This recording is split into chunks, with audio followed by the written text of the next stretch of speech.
In the name of humanity, what does that mean? That means we're responsible for each other. That means we're all we've got. Every kid that was separated from their family or every U.S. citizen that's being deported, that's us. We're all in this together. That famous poem, First They Came For, that is the moment we're in. We're like 4 lines deep into that poem right now. And eventually it'll be us if we allow it. We need to start sounding like our inner rage. We need to start owning our emotion and saying, you know what? This is my country and I'm not going to allow this. This is just not acceptable. And I just think that we still get a chance to determine this outcome. You know, it's called activism. We have to activate ourselves.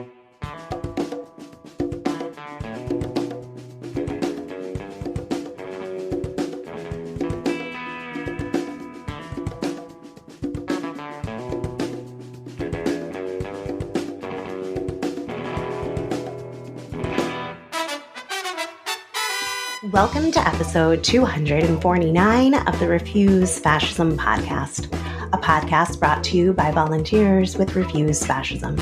I'm Sam Goldman, one of those volunteers, and host of the show. Refuse Fascism works to unite all who can be united to join in mass nonviolent protests and resistance in the streets and throughout society, growing to include millions and refusing to stop until we create such a profound political crisis that Trump cannot impose his fascist program or even maintain his hold on power. Much thanks to our patrons, everyone who rates, reviews, and shares the show and reps our merch. Every bit helps connect more people with Refuse Fascism. If you haven't yet, after listening to today's episode, take a second to leave a review, share the show, or hit up our merch store. In today's episode, we will be sharing an interview with Carlos Alvarez Arenas, head of American Opposition. American Opposition is a nonprofit, non-connected political action committee created to counter the rise of fascism in the United States.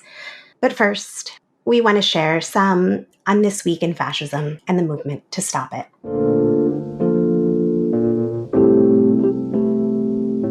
This country is being rapidly remade into a fascist country. It is up to all of us, including you, to stop it. And it can be done. Every day, Trump takes another step, another leap towards bolting fascism into place. Last Friday, ICE arrested Ross Baraka, the mayor of New York, New Jersey, as he asked to carry out a legal inspection of an immigration jail in his city.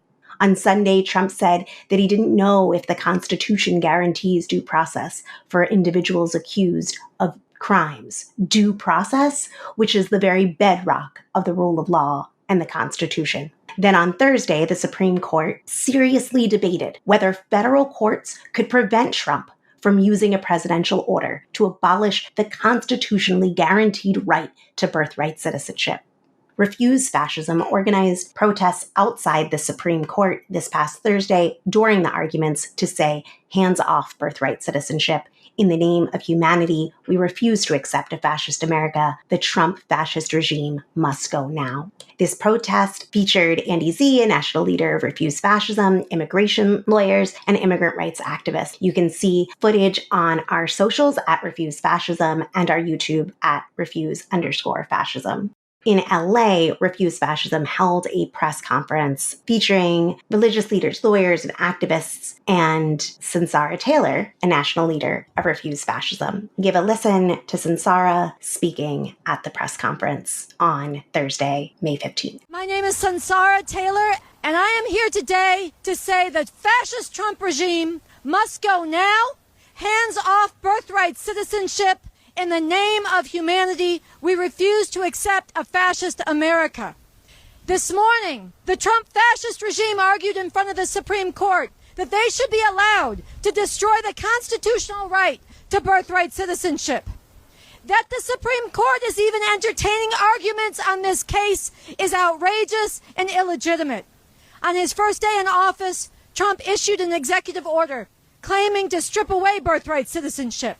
A shameless attack on the U.S. Constitution, on the rule of law, on the separation of powers, and on the lives of countless people. Birthright citizenship means that every person born on U.S. soil is a citizen of this country. It is written into the 14th Amendment of the U.S. Constitution and was won through the Civil War to grant the full rights of citizenship to formerly enslaved human beings. Everything about Trump's executive order is illegitimate. First off, birthright citizenship is not a policy. It is not a law. It is part of the U.S. Constitution.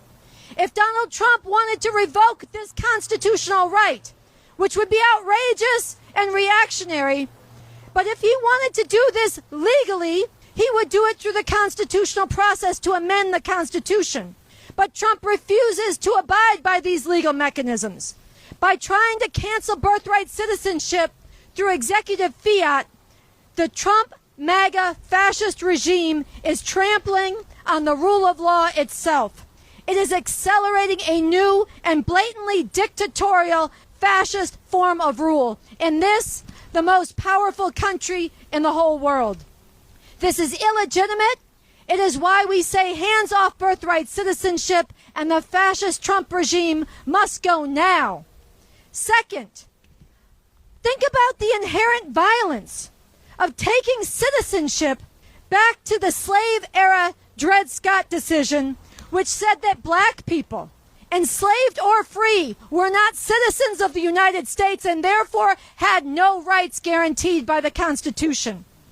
Listen to the words of an amicus brief issued by the NAACP, the League of Women Voters, and the Equal Justice Society. They say the executive order continues a trend of hostility towards immigrants of color, foretells a swelling wave of civil rights violations, and would reestablish a legally inferior underclass in America. It goes on to say that the terrifying mass deportations currently being conducted by ICE under the command of the Trump fascist regime are, quote, reminiscent of a time prior to and during Reconstruction, when newly freed black people had to carry their manumission papers on hand for fear of being abducted and forced back into slavery. There is a direct line from the Trump fascist regime to the Confederacy of this country, and it is being revealed today.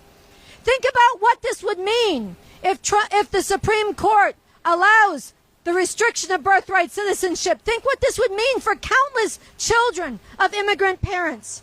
Newborn children would be rendered stateless, not just from this country, but from any country on the planet. Birth certificates issued by state agencies that defy Trump's order would be declared null and void. Millions who know no other country would be disenfranchised and thrown into the shadows.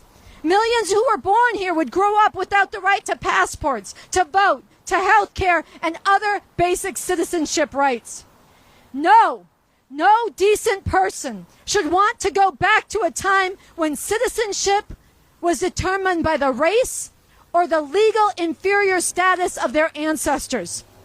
This is why we in Refuse Fascism say the Trump fascist regime must go now.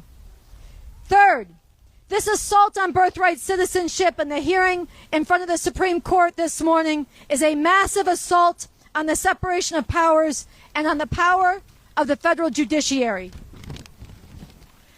Because Trump's attempt to revoke birthright citizenship via executive order is so blatantly unconstitutional, 3 federal courts immediately blocked it. However, the Trump regime absurdly claims that these injunctions, which federal courts have the full authority to issue, should only apply to the cases that sparked the injunctions and not to the rest of the country. This would radically, if allowed, would radically undercut the ability of the federal judiciary, a supposedly co-equal branch of government, to act as a check on the unconstitutional abuses committed by the executive branch going forward. If the Supreme Court rules in favor of Trump, not only will birthright citizenship be gone for most of the country for an indefinite period of time, this will open the door to further attacks on the rights and lives of masses of people, and it will be a major blow to the authority of the federal courts. Again, we say no. In the name of humanity, we refuse to accept a fascist America. The Trump fascist regime must go now. Now, I want to make clear that the word fascism is not a curse word. As we say in refusefascism.org's call to conscience, call to act, fully imposed, fascism is a radically oppressive and repressive form of rule over the people of this country with devastating impact on the people of the world. The rule of law is shredded, civil and democratic rights are eliminated, dissent is piece by piece criminalized, the truth is bludgeoned, group after group is demonized and targeted on a trajectory that leads to catastrophe. Fascism has direction and momentum, and there can become a point when it is too late for the people to stop it. Now is the time for the people, the decent people of this country, to rise up and drive this fascist regime from power. Everyone today who does not want to live in a fascist America, raise your voice and say, hands off birthright citizenship. The fascist Trump regime must go now. And in 2 days, we call on you to join with others across this country to take the offense against all of what this regime is doing, to come into the streets and make a huge leap in projecting this demand. Trump must go now to tens of millions across this country, the majority of this country who is heartsick and furious and terrified about what Trump is doing every day. Let them see that there is a movement for them to join with a real strategy to win, to defeat this fascism and drive it from power. And join us in raising this demand. The Trump regime must go now, all summer long, including on June 4th, on No King's Day. We call on everyone to go to refusefascism.org and sign the call to conscience, call to act. This is a vital tool for millions in this country to understand what we are facing and how we have the power to stop it. Quote, millions in the streets, not allowing business as usual when that business is cementing fascist rule with the vilest, degrading morality shoved down our throats. Many voices and bodies demanding the Trump fascist regime must go now. With this, we can and we must create a political crisis in which the Trump regime cannot govern this country, cannot impose his fascist program, and cannot even hold on to power. If we act with courage and heart, if we unite all who can be united from diverse political perspectives, we have the numbers and we have the power to reclaim the future. So I want to say, in conclusion, hands off birthright citizenship. The Trump fascist regime must go now.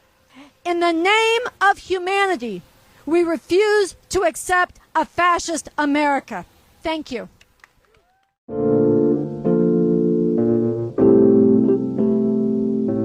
Ask yourself, when will be the next time that you see a student grabbed by masked men, bundled into a car, and shipped to a prison in Louisiana for the quote-unquote crime of writing an op-ed? When will you next hear the screams of a child whose parents are being ripped away for the quote-unquote crime of fleeing repression or hunger in another land? When does it become too late to stop a full fascist lockdown? Yes, this is moving very fast, but there are tens of millions of decent people in this country who deeply, deeply oppose this fascism and could be mobilized to stop it. Millions in the streets day after day and night after night demanding Trump must go now. This could combine with real divisions within the ruling institutions of society to actually force Trump out. This kind of thing has happened elsewhere, and it not only can, it must happen here. Yesterday, Saturday, May 17th, Refuse Fascism held protests in over a dozen cities to raise that demand. Trump must go now. Trump must go now! Trump must go now! Trump must go now! Trump must go now! Trump must go now! Trump must go now! Here are some voices from that protest. Jim Keedy, longtime activist and former Asbury Park City Council member, Noche Diaz, spokesperson for the Revcom Corps for the Emancipation of Humanity, both speaking in New York, and Sully, an organizer with Refuse Fascism, speaking at the protest in San Francisco. Give a listen in that order. Good afternoon, New York City! My name is Jim Keedy, and I'm very happy to have traveled across the river from the great state of New Jersey to stand up and speak out with all of you As a diehard New Jersey resident, I cannot say how proud I am of New Jersey's favorite son, Bruce Springsteen, who used his platform at his tour the other night to say that Trump was corrupt, incompetent, and treasonous. And as a fellow resident of the Garden State and a former councilman in the great city of Asbury Park, where Bruce began his music career, I stand in complete solidarity with the boss. And that is why we all must say, in the name of humanity, we refuse to accept a fascist America. The Trump fascist regime must go now. I want to thank all of you for coming out today, for demonstrating the courage in this moment, for standing up and speaking out, and for demanding that the Trump fascist regime must go. Last month, I spent some time in Germany. Now, while most people try to spend their vacations on the beach, sipping cocktails, I went to Germany in part to immerse myself in trying to understand the rise of authoritarianism there in the 30s. An authoritarianism that metastasized into the Nazism that we all learned about in our high school history classes. An authoritarian fascism with a racist and white supremacist bent that brought forth the horrors that were rained down on the world by Hitler and the Third Reich. Sounds like a fun vacation, right? Historians will tell you that at times history repeats itself. But much more often, the past simply rhymes with the present. It's not always apples to apples, but it is all historical fruit. And this is why I want to be clear that I am not calling Trump Hitler, nor I am calling his followers Nazis. I think we do a disservice to our organizing efforts when this is done. Trump is Trump. Hitler was Hitler. Now, to be very clear, Trump is absolutely an authoritarian fascist in his own right. And an overwhelming majority of his followers are fascist Christian nationalists who are hell-bent on stripping our republic of democratic ideals, institutions, and norms. And it is our moral responsibility to stand up and stop them. During my trip to Germany, one of the places I visited was Dachau. It was my second time there. My first time was when I was 22 years old and fresh out of university. It had an impact then. But this time, in these times, it just landed differently. For those unfamiliar with Dachau, it's about 45 minutes outside of Munich. It was the first camp established for political prisoners by Hitler and the Reich. It went up just weeks after Hitler was appointed chancellor, and once he was in power and it was set up, it was a place that was utilized to sweep up and detain anyone deemed an enemy of the state. Dachau became the model for all later concentration camps, and it served as a school of violence for the SS. Over its 12 years in operation, 200,000 people were in prison there, and 41,500 were murdered there by the Nazi regime. As you go through the educational tour at Dachau, and if you do any follow-up reading, I highly recommend The Coming of the Third Reich by Andrew Roberts, you start to see the historical rhymes, the horrifying parallels that exist between that time and the time in which we find ourselves. What are these parallels? Authoritarianism, with the path being established for a dictatorship. Suppression of opposition, and this is only the beginning. A cult of personality, they self-define as MAGA. Extreme nationalism, rejection of democratic ideals, the desire for a strong leader, a father figure. These were all themes that were evident as part of the education I received at Dachau, and they are all evident right now in our United States of America. In our situation, Dachau is not 45 minutes outside of one of our major cities. It has instead been outsourced to El Salvador, in El Centro de Confinamiento de Terrorismo, the terrorist confinement center, a prison of brutality and gross human rights violations. It is there that the first group of people have been sent out of the United States without due process. It has been through the Trump regime's machinations with these individuals that they are testing fascist tactics, rhetoric, and establishing new and wildly dangerous political and legal norms. Even if one accepts the premise that the Trump administration puts forth that all of the people sent to El Salvador were dangerous, violent criminals who were here illegally, even if individuals who meet that description deserve due process under the law. Right. After hearing this assertion, you sometimes hear Trump fascists say with anger, why? Why should we waste our tax dollars on those people, giving them the benefit of a trial? Just throw them out.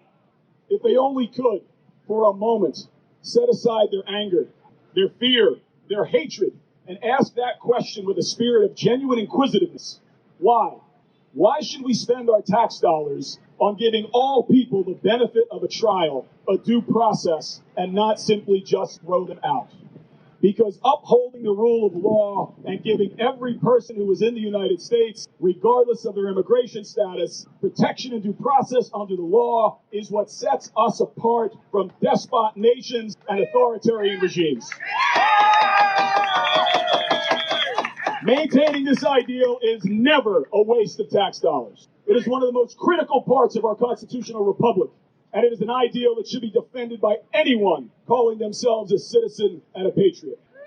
Now, because not enough of us took to the streets when it was done to those folks, the Trump regime started going for the next group, students. Students who were here legally and who were righteously using their voices to speak out against the genocide that Israel is committing in Gaza. With regard to defending and demanding justice for these students, enough of us did come out. Enough of us did speak out. Because we came out, because we spoke out, we've seen the release of Ryessa Ostark, the student from Tufts University, who was snatched off the street by masked ICE agents. A student who was targeted simply because of an editorial that she wrote defending a free Palestine and criticizing the state of Israel. We've seen the release of Moshe Madawi, the student right here from New York City at Columbia University, arrested while attending an interview for his naturalization as a citizen. He too was targeted because of his pro-Palestinian activism. We've seen the release of Badar Khansuri, a scholar from Georgetown University, also arrested because of his pro-Palestinian activism. We have won these battles. How? We stood up, we spoke out, and we demanded justice. Now, I am sure that the pattern in these students' cases is not lost on you. The sad reality is that AIPAC and the broader Zionist lobby has wholly owned our government for decades. The brutal reality that Israel is committing a genocide in Gaza and they are violating international laws by using humanitarian aid as a weapon of war.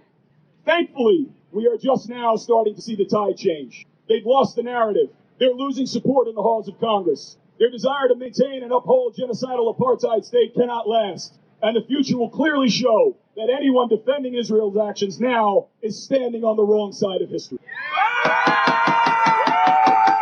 These issues are all interconnected. Authoritarianism, fascism, white supremacy, Zionism, Christian nationalism, and they have found a central organizing locus in the Trump regime. Coming back to the students, while we must rejoice in the victories that we won, we must be acutely aware that there are going to be many, many other battles we will need to fight. Just 2 days ago, across the river in New Jersey, I was outside the federal courthouse in Newark with an incredible coalition of hundreds of activists, faith leaders, trade unionists, and deeply concerned citizens who had gathered to voice our collective concerns about the arrest of Newark Mayor Ras Baraka. Mayor Baraka, as I'm sure all of you know, was recently arrested while exercising his rights and responsibilities as the mayor of New Jersey's largest city and providing legal oversight regarding Delaney Hall, a notorious ICE facility operating in Newark. Anyone who watches the video of what transpired can see that Mayor Baraka was targeted by the Trump regime. In his own words, after leaving the courthouse, he said, "I was targeted. I was the only person arrested. I was the only person identified. I was the only person they put in a cell. I was the only person put in cuffs. The only person going from this humiliation." He went on to say, "We are fighting about a document that was created hundreds of years ago. It's called the Constitution of the United States, which gives everybody due process, no matter who you are, no matter what language you speak, no matter what your background is, no matter what your gender is or who you decide to love. The Constitution protects everybody. Once you step foot on this soil, once you reside in this country, whether you are documented or not, the Constitution protects you." Amen, Mayor Baraka. Amen. Sadly, Mayor Baraka is among only a small handful of elected officials in the halls of Congress and around the United States who have the courage to not only talk the talk, but walk the walk, to put his body on the line in resisting Trump's fascist regime. With the hope of changing this, with the hope of getting more of our elected officials to stand up and speak out and take direct action on behalf of justice, I must offer a critique and an invitation to our friends and allies who consider themselves political moderates. As you are now seeing, there is no moderate position in fighting against the authoritarian fascism that we are experiencing under Trump. We continue to hear so many saying, why aren't the Democrats fighting? Why? Because you wanted and elected Democrats who are center-right moderates. These people were never fighters. They were puppets of transnational corporations and moneyed special interest groups. The overwhelming majority of these Democrats oversaw, with their Republican colleagues, the political prelude to where we find ourselves now. They showed no guts to fight for Medicare for all. They showed no guts to fight for a Green New Deal. They showed no guts to codify Roe. They showed no guts to fight for an increase to the federal minimum wage.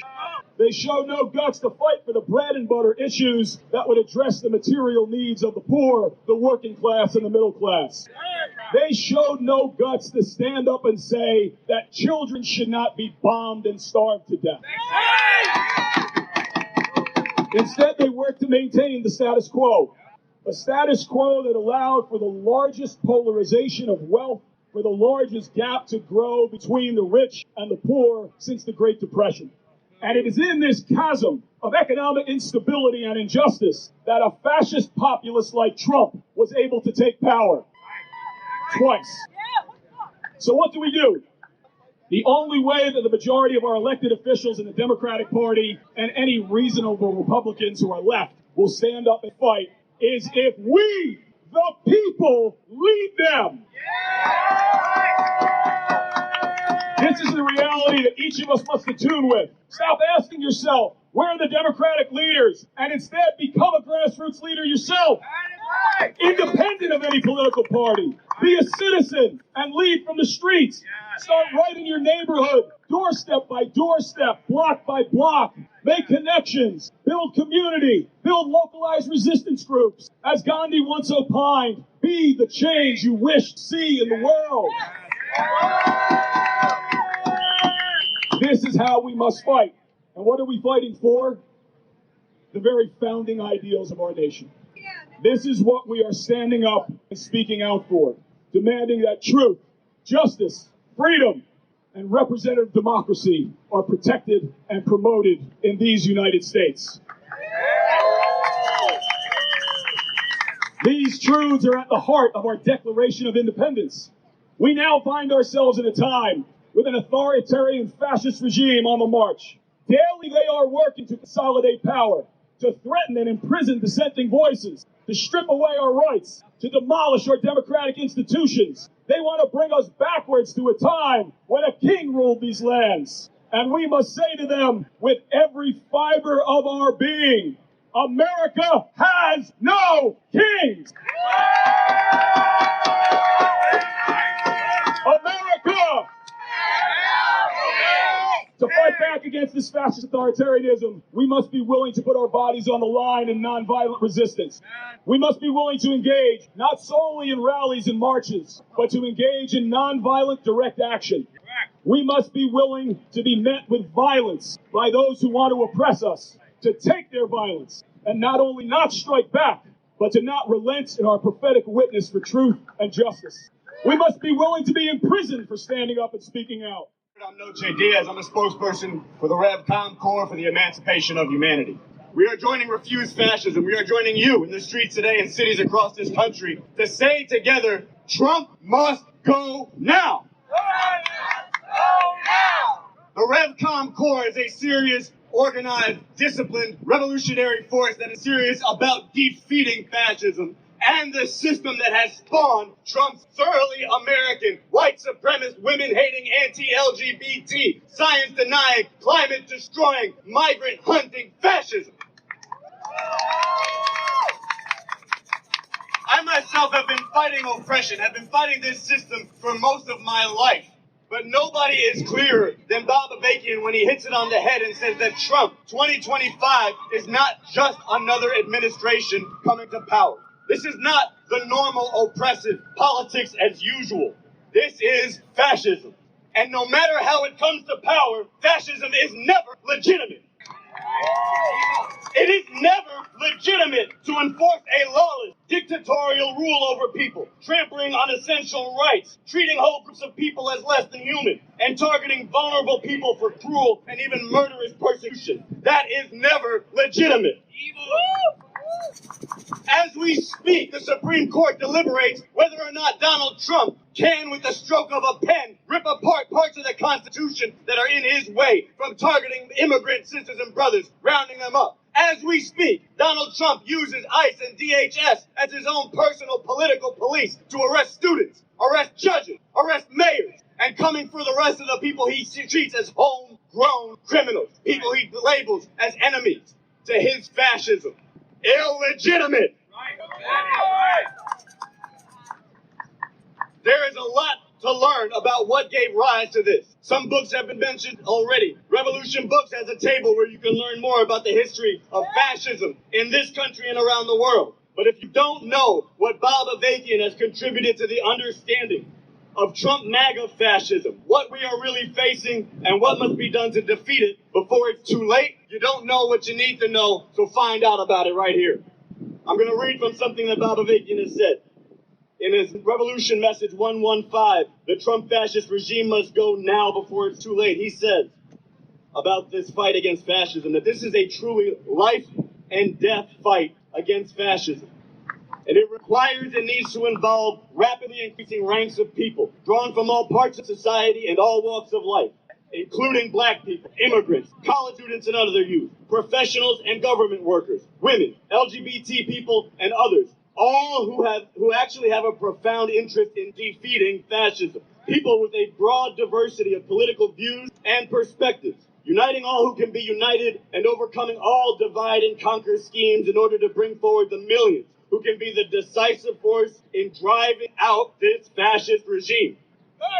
This massive mobilization could have major impact on the dominant institutions of this country, with the possibility of creating conditions that could cause major shifts and realignments among them. And this is one way which the Trump fascist regime could be removed from power.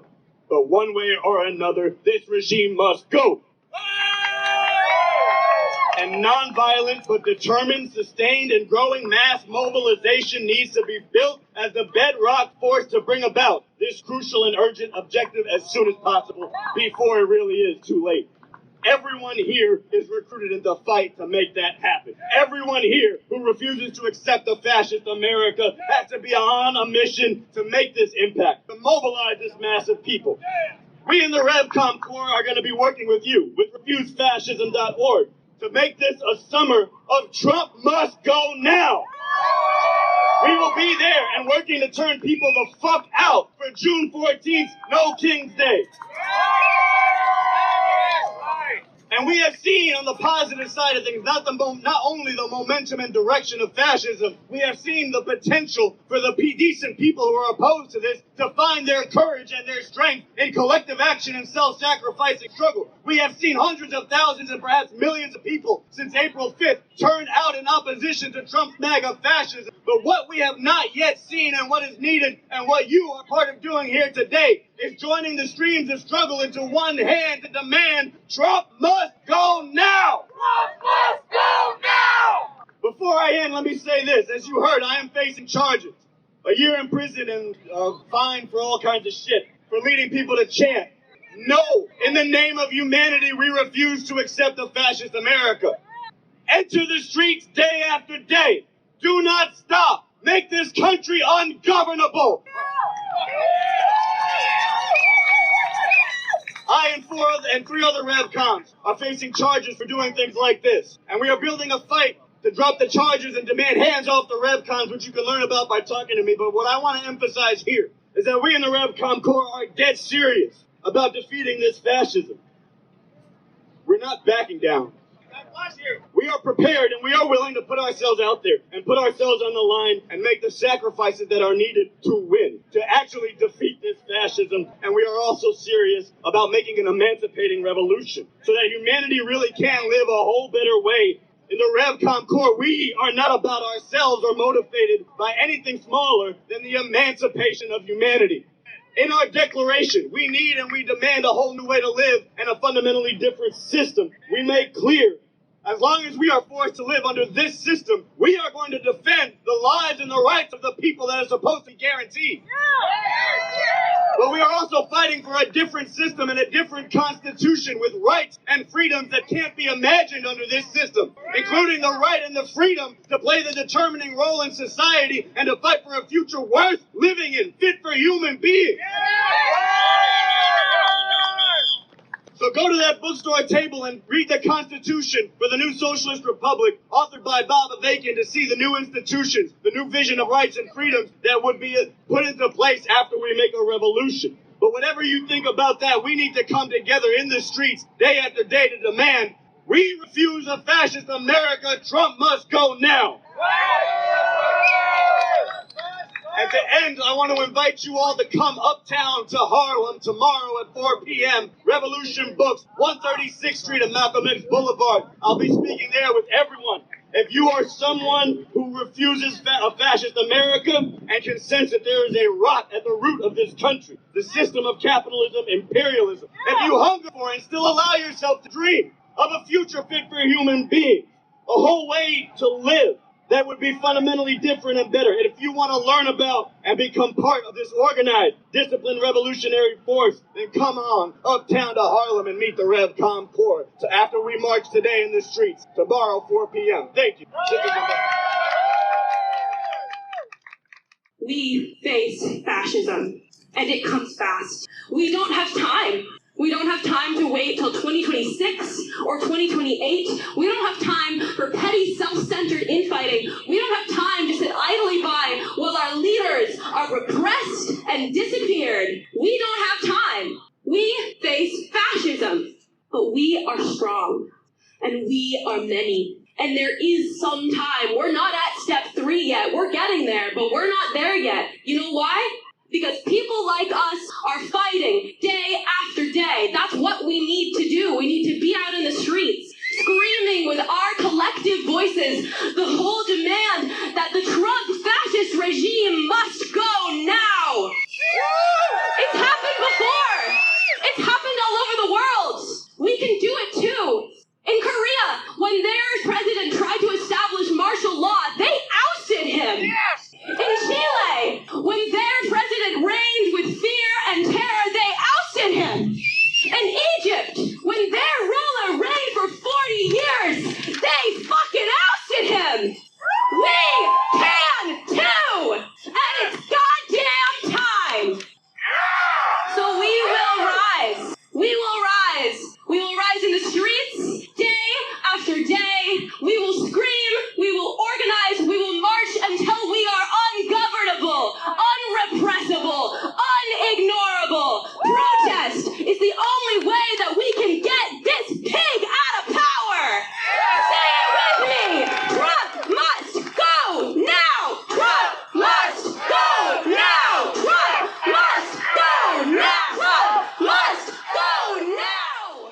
You have a crucial role to play. Get the slogan, "The Trump fascist regime must go now," everywhere. Read, sign, and circulate Refuse Fascism's Call to Conscience, Call to Act, which you can find in the show notes or at refusefascism.org/act. This call gives people what they need to know and reaches into their best selves to bring them forward to be a part of defeating this fascism. And finally, join with refusefascism.org to be an organized presence at the massive nationwide protests on June 14th, declaring no kings. On that day, Trump is staging a massive military parade of tanks, artillery, planes, and soldiers through the streets of Washington, D.C. to coincide with his birthday.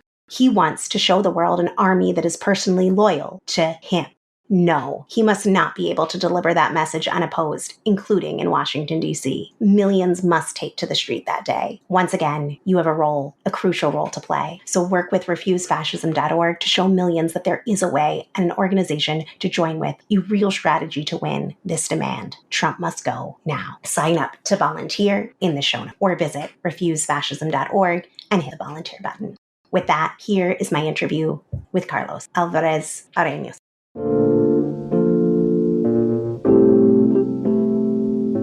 Today, I'm so glad to be talking to Carlos, founder of American Opposition, and there is so much to get into this week. Welcome, Carlos, to the Refuse Fascism podcast. Thanks for joining me. Oh, thank you so much for having me. So I guess let's first start with a little bit of personal stuff and then go out from there. Why did you start American Opposition? You haven't been like a lifelong activist. What made you say with Trump 2.0 that you needed to throw in to foster resistance? So it goes back to 2020. I own a transportation company in Colorado that I started from nothing. In 2020, a woman named Linda Chavez, who had been the highest ranking woman in the Reagan White House, and is somebody that lived in Boulder and was a good friend of mine, she recommended that I join this group called Protect Democracy, led by Ian Fasson and Justin Florence, who had been White House counsel under Obama. She described it as sort of like the Avengers of politics coming together to protect the election during the first Trump administration. And it kind of felt exactly right up my alley. So my expertise is in strategic communications. Some people call me a fixer, communications strategist, whatever you want to call it. The idea is to use communications to deliver outcomes, to get things to happen in the world. And if that job is done correctly, then everything looks organic. You're not noticing the effort. You're just arriving at the outcome that you want. And so I've been doing that for a very long time for a broad array of clients. And in 2020, I joined Protect Democracy, where that function within the organization wasn't really fully developed. And I was able to sort of take that and run with it. And we built a campaign to protect the 2020 election that ultimately comprised 49 different projects.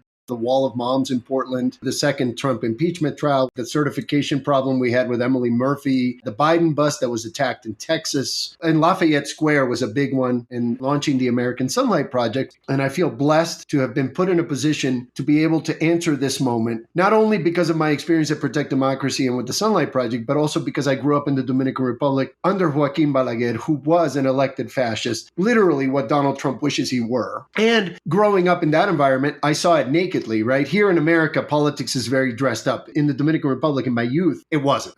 There were the good guys, there were the bad guys. It was fairly obvious to see what was going on. People would get shot or disappeared, and that was that. And so to have that lifetime of experience and to be able to bring it to bear, and especially after Protect Democracy, I never thought I'd get that shot again. To work on what matters most is a real privilege. And to have that opportunity again and just to have it happen to be me that launched it with traction feels incredibly serendipitous. And I just feel very lucky that I get to participate in this role, in this moment, on these issues.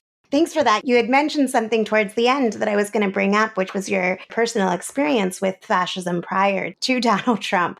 I was wondering for our audience that may not know that much about the history of fascism in the Dominican Republic, whether there's lessons from that experience from your perspective that you think are relevant and important for Americans to understand about fascism. I know the Dominican Republic is a very different country than this country, size alone, but perhaps there's some things that you would want to say about that. It's funny because I can tell you about Balaguer, and there was always his foil there was a guy named Peña Gomez who was of Haitian descent, black man with an immense amount of dignity and personal pride. And he fought the bravest fight I've ever seen. And he was always the guy that Balaguer would pounce on and destroy. He was the good guy, and Balaguer would constantly undercut him. But that's actually not the story that comes to mind. The story that comes to mind is that we lived under a dictatorship. Now, I wasn't born or alive, but there was a dictator named Trujillo, and Balaguer was Trujillo's vice president. So that's how Balaguer comes to power after Trujillo falls, and after there was an attempt to sort of remediate the problem. Balaguer ends up being a strong man, but an elected one for many, many years. You know, my grandmother developed dementia later in her life, and at one point she was lucid, and I took my phone and I recorded a conversation. And for about 2 hours, I just asked her everything because I wanted to preserve the living memory of my grandmother from her direct perspective. And yeah, I got this blessing of 2 hours with my grandmother telling me the truth, because part of it was that she was lucid, but she didn't remember what she normally wouldn't want to say. So she was very open and very frank. And at some point in that conversation, she was telling me how Trujillo would make her show up at the palace to dance. And to me, that's the representation of fascism. They make you show up to dance. You're talking about issues of consent, issues of power dynamics, and how personal this can be. So it's not just the macro. It's not just a system of oppression. It is that. But it's also, as a lived experience, it can be that granular, down to the individual. I'm going to make you dance with me, whether you like to or not. So that's always stuck with me, that idea of us not being able to make our own choices, not being able to move forward in a way that tracks with what we want. And I always think of the women's movement. You're telling people what to do inside their bodies. That's a form of jurisdiction. This idea of ourselves and what that means, and our bodies and what that means, and ownership and what that means. And all of these constructs are challenged in ways that we don't often think about because we take that for granted. I think this country is very different. I grew up in the Dominican Republic, but I was lucky because I grew up in an environment where it was starkly clear where the power was. It was an oligarchy. And by the way, I grew up in that oligarchy, meaning my family was one of the oligarchical families. I'm not presuming to say that I was on the oppressed side. But even so, you can see it very clearly. You can see the injustice, right? You can see somebody get shot in the back of the head, thrown in a pickup truck and disappeared, and that person never existed as far as the world is concerned. And those stories get lost. It's funny because a lot of this tracks with the movement. I do a lot of work on preservation of history and witness projects and stuff like that. And we're looking to do more of that. And also like protest art and things of that nature, expression. Because I saw people get disappeared, and I remember thinking like, nobody will ever know that human being existed or their contribution. So coming from that and seeing it so clearly gives me a very clear vision of what's happening here, because Americans tend to get stuck on the frills. Donald Trump is distracting you all the time. Americans tend to go off on each tangent because frankly, they're fun in that sort of messy way, right? They're entertaining. As I always say, a Kim Kardashian country elects Donald Trump because there is a continuity to this sort of entertainment cycle that we're in. But for me, it's so clear because of the background that I came from. And I see it more nakedly, and I don't get distracted easily because I know what drives this behavior and I know what the outcome is. So it's weird to be in an environment where I'm like constantly able to say, I know where this is headed, because the Dominican version was just a naked version of this same thing. By the way, that even applies under non-fascist regime. Politics is politics, and the clearer you see it, the better you understand it. I worked in conflict areas for NGOs throughout the world. And again, I've been in the middle of a coup d'etat in Guinea. And I can tell you, there are direct parallels here. I've been in Georgia when the Russians invaded. Very clear parallels there. You think about like they renamed the main street in Georgia George W. Bush Boulevard, mostly to try to get George W. Bush to continue supporting them, the power of ego and all of that. And so when I see Trump, I'm drawing from all of that experience. And I'm just very lucky to have lived as much as I've lived so that I can understand, hopefully understand where we are and where we're headed. And I can understand what pressure points will make a difference and which ones will not. Not to say that I can guarantee an outcome, but I can at least make sure that we're putting effort where it matters to deliver the maximum probability of the outcome that we want. And that outcome is what I wanted to move to in our conversation. You spoke to your communications background, and I think that one thing that stands out very clearly is your consistency in your messaging, both that American opposition exists to counter the rise of fascism in the United States, using that word, not euphemizing it, but using it very directly because of what that demands in the response. Diagnosis, treatment, that connection. The other parts of that you've done very consistently at a time when most of the movement, let's say, has veered away from it, is directly calling for Trump to be not in power. Whether he be impeached or otherwise removed from power, you've been consistent on that. The way that Refuse Fascism puts it is Trump must go now. We are not in positions of office. We don't get to decide how that removal takes place, but we know it needs to happen.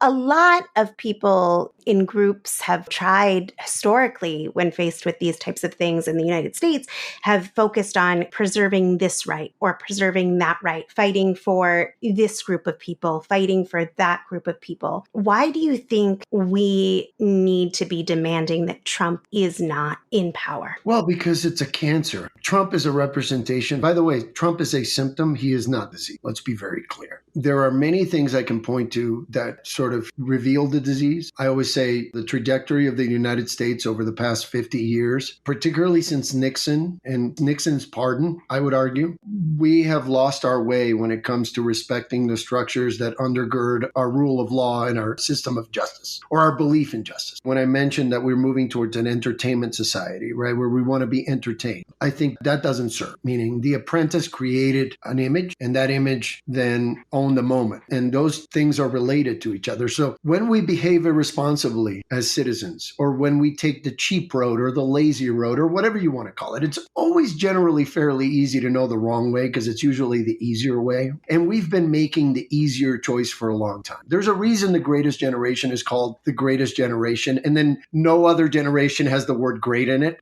We're leaning on our hates and on our division. It's like struggling to remain in first class on a ship that's sinking. It's a weird dynamic, and it's a weird fight to be having, that we're literally fighting over the first class cabins on a ship that is going down. And so for me, it's resolving the issue of responsibility. That's what I love about what you guys are doing in particular, is like, in the name of humanity, what does that mean? That means we're responsible for each other. That means we're all we've got. And saying this is a human experience and we're going to be responsible for each other. And the moment you do that, the moment you accept responsibility for all of it and say, humanity belongs to me, it belongs to you, it belongs to all of us, and we're all in it together. And in the name of humanity, here are some standards that we're going to set. It's just like we've lost touch with our humanity. And so part of what I reflect on every time I hear your statement, in the name of humanity, is like, first we got to get back to like humanity. The idea that we're all in this together. Without each other, there's nothing. I don't care if you're a billionaire or you're super interesting or super smart or super educated or super talented. Nobody's around to celebrate that. It goes unnoticed. We have a responsibility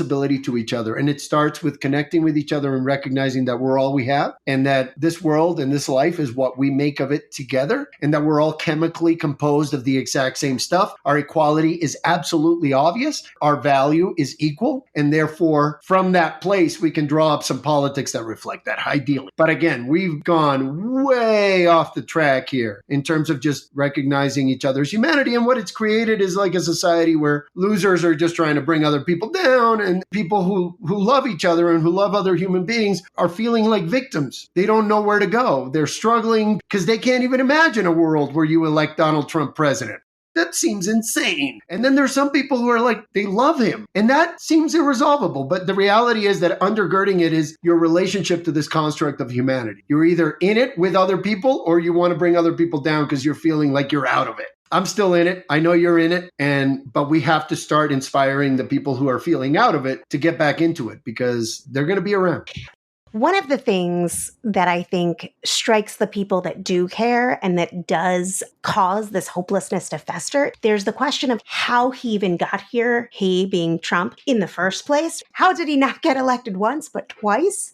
And then how does he just keep failing up? How has he maintained power? How does somebody who, when asked directly about upholding the Constitution, goes, I don't know, and stays in power? Somebody who is kidnapping people and sending them to death camps and being told no by the Supreme Court and saying, yes, I'm doing it anyway, and still maintains power. What do you say to the people who are like, I don't know, how is he still in power? But that's the thing, is I understand it perfectly. It's just that we in America are not used to being had. If you think of it as a magic show, Americans are very focused on how the magic trick is done. So we've spent our entire lives trying to get behind the scenes or underneath it, or to understand the magic. In other countries, it's a foregone conclusion. You can't even ask the magician, so you just watch the magic. But in America, we've always get so close to it. We want to see how it's done that they can pull the wool over our eyes completely because we're so intent. So we have a question. We want to get into it. And then we forget about everything else. And the everything else is the room that we're giving Trump to operate in. And he's a narcissist, which is a particular weakness of the American people, is that we fall for narcissists, because America is like the land of the self-made person. By the way, that is a bullshit construct. Nobody's self-made. I mean, nobody. I don't care how individualistic you are, unless you live in the woods and have lived in the woods your entire life without making contact with a single other person, you are not a self-made human being. But this idea of self-made means that we tend to celebrate people who reject the normative idea of collective behavior. And Donald Trump represents that to a T, the self-made man. Now, the reality of Donald Trump is that if you took the $400 million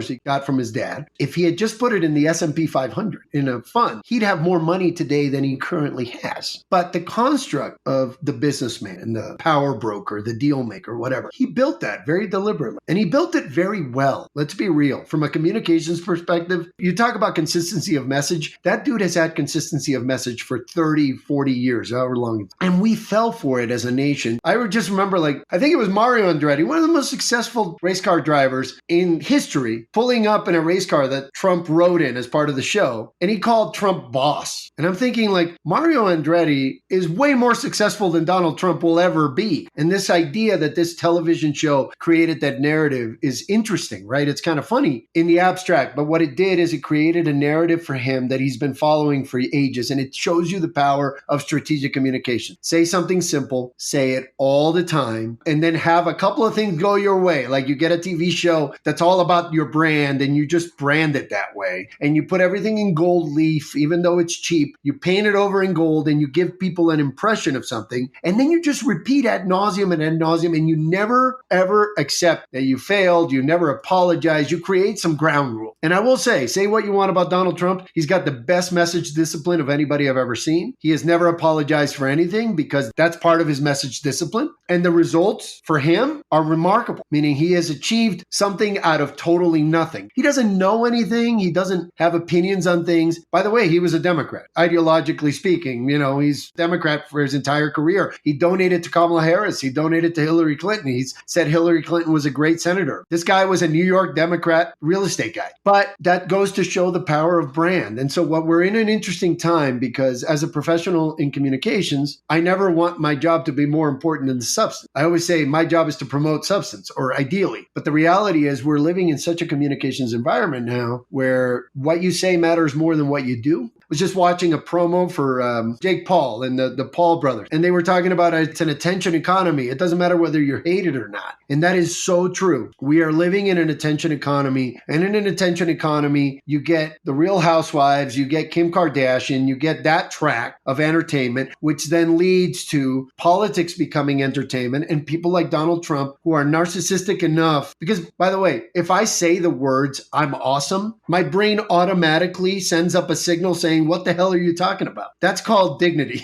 But if you don't have it and you can just say, I'm awesome to everybody every day, and you sell it, then you're awesome in this environment. That's where we are. And obviously, in a Paul world, Donald Trump is president. It reminds me of the movie Idiocracy, which has become a kind of a documentary. The reason that those things are so on point is because these things are highly predictable. When you look at the structures that sort of define modern life, particularly in the United States, but also globally, if you want attention, if your focus on yourself is easily forgiven, if you can brand it and repeat it, then you end up with Donald Trump president. And that's kind of the worst case scenario, but it's also perfectly on track if that's where you're existing. And so we have to change the fundamentals and it will lead to different outcomes. But as long as the fundamentals are the same, we're going to end up with the same problem. How do you see moving the people who are right now hating what's happening, but restricting their actions to hating what's happening? So there's a component of fear which can be easily removed. And part of that you have to model by being courageous or by being brave. I always tell people, remember to be brave. I think the best thing I can do for that is to be brave myself. Now, I get a ton of death threats, as I'm sure you do. Being in the center of this movement puts me in that position. I think the best I can do is show people that I am not afraid of Donald Trump. Partly because I'm an animated piece of carbon. I'm one of 8.8 billion. I am not that special. Part of it is just the humility of recognizing that individually, we're not that special. We're here for 80 years. And the best you can hope for is to do something that matters. And I think this matters. And if this kills me, then I died for something that matters. And frankly, that's as good an ending as I could ever get. So part of it is just being brave and realizing that there's really not that much to fear. I was I was watching the senator from Alaska talking about how she was afraid of Donald Trump. And I'm thinking to myself, you're a senator from Alaska. You won despite having to renounce your own party in a write-in vote. That's how much the people of your state love you. You've achieved. You are a powerful human being. You have made change for the people of your state. You've brought Alaskans a lot of stuff. That's why they like you and all of it. And that you could still be afraid despite that. And by the way, you're up there in age. Your life expectancy is probably another 20 years. And we really need to internalize, like, are there constructs here that we're willing to represent for? And if it kills us, then that's fine. That's worthy of our existence. And so for me, this fight is this country, the opportunity that this ideal represents, this American ideal, is worth fighting and dying for. And I'm clear on that. And so it makes it much easier to be brave once you say, there's something I'm willing to die for, and I know that. And the second part of this is that if you're afraid, you're giving in to them, you're already letting them win. That's all they want. There's 330 million of us, even a small percentage of us they can't get. Probabilistically, if they can mess with 1 million of us, there's still 329 million who will be left alone. But if those 329 million are afraid, that empowers them to mess with the million. And so in a way, we also have to just take a step back and realize that if we're afraid, we are enabling the destruction of other people and giving them what they want. Their victory is our fear. It's not actually getting us because they can't get 330 million people. It's just not possible. But activating people, I think, requires reminding them of something that we've forgotten generationally, which is that we are responsible for each other. That every kid that was separated from their family during Trump 1.0, or every U.S. citizen that's being deported, or every kid with cancer that's being deported, that's us. We're all in this together. That famous poem, First They Came For, that is the moment we're in. We're like 4 lines deep into that poem right now. And eventually it'll be us if we allow it. But if we don't allow it, if we just wake up tomorrow and as a collective nation just say, enough of this shit. Right now, I think the largest protest day we was estimated at 5.2 million. I love that you showed up at the White House and I texted you about how effective that was. But imagine if we had 1 million people surround the White House tomorrow. And I remember during Lafayette Square that Trump went into his bunker during a protest at the White House. That was just a few thousand people. What happens if 1 million people show up and surround the building and say, enough of this? It doesn't feel far off, and yet our main resistance is ourselves. And I just think that we still get a chance to determine this outcome, but we have to say to ourselves that, it's called activism. We have to activate ourselves. And the activation is to say, if we all wake up tomorrow and we show enough bravery to just step outside and say, enough of this ends now. It wouldn't take even 10, 20% of us to put an end to it immediately, because we're all human beings and these people can be afraid too, by the way. And it's time to turn the tide. I'd rather Donald Trump is afraid of us than we're afraid of Donald Trump. That should be where we're at. We're 330 million strong. And even if only half of those people agree with my position on this, that's 165 million people. And they should be afraid of us. They should respect us. We are the people. But the fact that we're submitting to this preemptively and that we're giving them a win without them having to try, because Donald Trump is incompetent at everything he does. And the fact that he's made any progress at all is kind of an indictment of us and our ability to stand up for ourselves. And it's just time for us to start standing up for ourselves. So the main thing I would say to you in answer to your question is my job and our job is to get people to stand up for themselves, to remind them that their agency matters and that without them we can't do this, but that with them, this can be over very quick. And by the way, within our constitutional order, we're not talking about overthrowing the government or whatever. We're just talking about the people of the United States making it clear to every single person, Republican or Democrat, who is currently complicit. Because by the way, Democrats are still voting with him. Cory Booker, who spoke for like 26 hours, then went and voted for some of his nominees. And I'm sitting there going, what the hell are you doing? And by the way, they would have gotten the nominee approved without his vote. So it was like an optional vote. And they still, Slotkin in Michigan, she's still voting. And they go on TV and say, you got to fight. And then they go and vote with him. So I'm just sitting here wondering, what the hell are we doing? And part of it is, I think, just getting people to realize that this would be over very quickly if we all really decided that it needed to be over, and that it's entirely within our purview to make that decision and to make things change, because we are the people. They represent us. It's not the other way around. And we have a lot of agency in our outcomes until we don't. And if we choose to surrender that without a fight, I rewatch Band of Brothers every year, and I think about the sacrifices that generation made, the sheer enormity of what they went through to save Europe and then to redeem America. And it's scary to me that we're willing to throw it all away because we're too lazy to wake up and to dishonor that sacrifice. They did that so that we could elect this obvious clown who, by the way, paints himself orange. So it's not like he's subtle about it. He is literally a clown.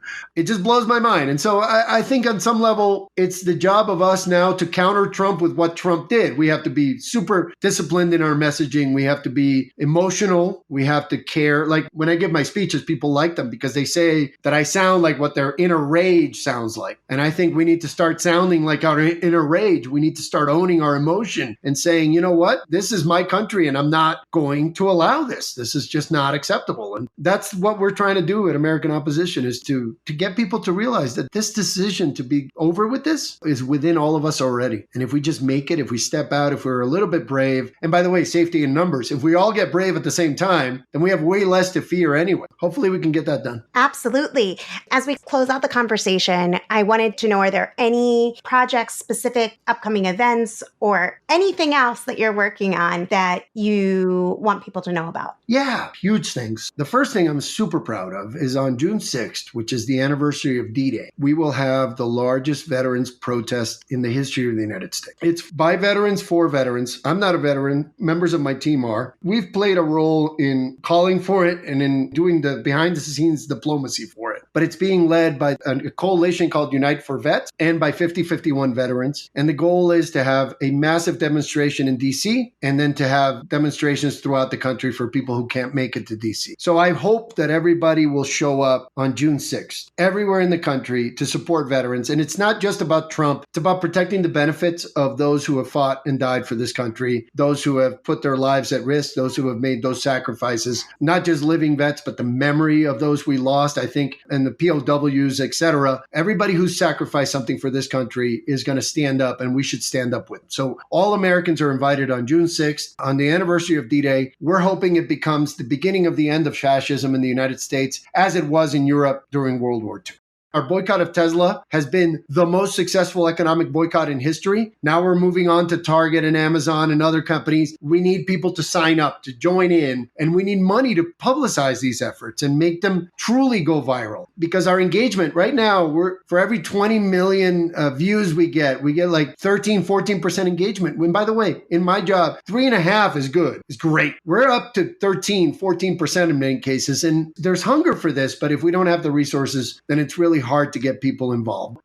June 6th is huge. I know people are building towards June 14th because of the march that Donald Trump went. I still think he'll end up canceling that march, because if he does have it, we're going to have more protesters than there will be soldiers. I guarantee it. But again, we just need the resources to fight this fight the way it needs to be fought. And by the way, I will say, like, between you guys, us, 5051, Indivisible, the amount of talent that has come to bear, the capabilities of this movement are insanely good. We just need more resources to make sure that we can multiply our efforts and get more people involved. Because once we reach a certain critical mass, general strikes become possible, other movements become possible, which are much stronger than what we've been able to do so far, but they build on what we've done so far. And so part of our challenge now is developing and having the resources to develop those options so that we have a full toolkit of potential weapons we can use to fight this battle, and then we can answer any need that arises. Thanks so much, Carlos. For those who are listening who want to connect more with you and your work, where should they go? So our website is americanopposition.org. That's pretty simple. We're at American Opposition on Threads and at americanopposition.org on Blue Sky. We're also on Facebook and LinkedIn. Just Google American Opposition and you'll find us. There's a donate button on the website, so that makes that easy. And there's also a newsletter sign up. That's very important because that's how we keep people posted on what we're doing. There's Refuse Fascism, 5051, Indivisible. We're not all one group, and that helps us. We need to be decentralized so that they can't just target one opponent. There's many, but support all of us. It's not just American Opposition. We're kind of the hub. We're providing the service that the Democrats should be providing, but there are others, 5051 being the national organizing component, Indivisible being the local organizing component. Refuse Fascism is everywhere. Anytime you go to a protest, you will see your materials because it's an ideological springboard for people. people. It gives people a sense of purpose because they hear their thoughts being projected. And all of that is important. The other thing is preserve the history, witness what you witness. Make sure you tell those stories. Make sure you tell the stories of people who are suffering under this regime. We can't allow them to erase what happened, because ultimately at the end of this, we're going to need two things. We're going to need accountability, both criminal and civil, and then we're going to need truth and reconciliation. And that truth component of that, remembering what was done. Right now, we're hosting the Trump Administrative Action Database on our website. It's populated by government employees, current government employees, who keep track of every illicit action that Trump takes. But the second part of that is documenting what happens to the people who are deported, the people whose services are cut, the veterans whose Medicaid is cut, the people who are made homeless from this. Those stories are going to be so important when we are seeking truth and reconciliation. So I would just say to people, it's not just us. We need a holistic, complete approach. Protest art. If you're an artist, make sure you're using this moment to inspire work that connects with people and that gives them a sense of belonging, because we need to also find joy and find each other and remember what we're fighting for. And then the final thing I'll say is keep living your lives. Don't be afraid. Make sure you get out there. Make sure you continue to build a country that's worth living in, because ultimately that's what we're fighting for. And we just don't want to destroy the nation while we fight this fight. We want to protect the nation, fight this fight, win this fight, and then build a better nation on top of it. This entire country is not toxic. It's not what Donald Trump says it is. This country is a great country with a few problems. It is not a bunch of problems. It is a few problems, and we can really make things better, but we have to get out from under this rock that we're in, this negativity that we feel, this idea that we need to burn it all down is a ridiculous notion. Frankly, this is the best platform for growth and opportunity the world has ever seen, and it is not worth losing, especially to a clown who is literally probably the worst human being ever. And the fact that he and Elon Musk, who seem to be like the two worst people alive, somehow ended up on top of it, tells us that osmosis is a problem, and it also gives us guidance on how to fix it. But we need to get out from under this and figure out that we have agency and that we can determine the future of the United States. Thanks for listening to Refuse Fascism. Your support is needed now to build the audience of Refuse Fascism, to spread this resource to all those who need it now, who hate everything Trump does and everything Trump and MAGA stand for, to know that there is a movement that they can be a part of, that there is a strategy to win. Spread the imperative and support the show. There's many ways to do that. First off, you can get merch, see the show notes, sticker packs, t-shirts, and more. Or join our Patreon community to fuel refusal of this fascist nightmare. Visit patreon.com/refusefascism. You can join for as little as $2 a month. Or you can make a one-time contribution at refusefascism.org. Just hit the donate button or Venmo refuse-fascism. If you don't have funds to give right now, we totally get it. There's still ways for you to spread the show. Share the show with others, rate and review on Apple Podcasts or wherever you listen, or comment on our socials or YouTube. It makes a difference and is so appreciated. Connect with us on social media at Refuse Fascism, including on Blue Sky, and find us on TikTok at Refuse Fascism. Spelled a little different. Check the show notes to see the exact spelling, because it's spelled wrong, to get around those TikTok rules. As always, thanks to Richie Marini, Lena Thorne, and Mark Tinkleman for helping produce this episode. Be sure to visit refusefascism.org and sign up to get e-newsletters in your inbox each week that feature episodes of the show, and much, much more. Until next Sunday, in the name of humanity, we refuse to accept a fascist America.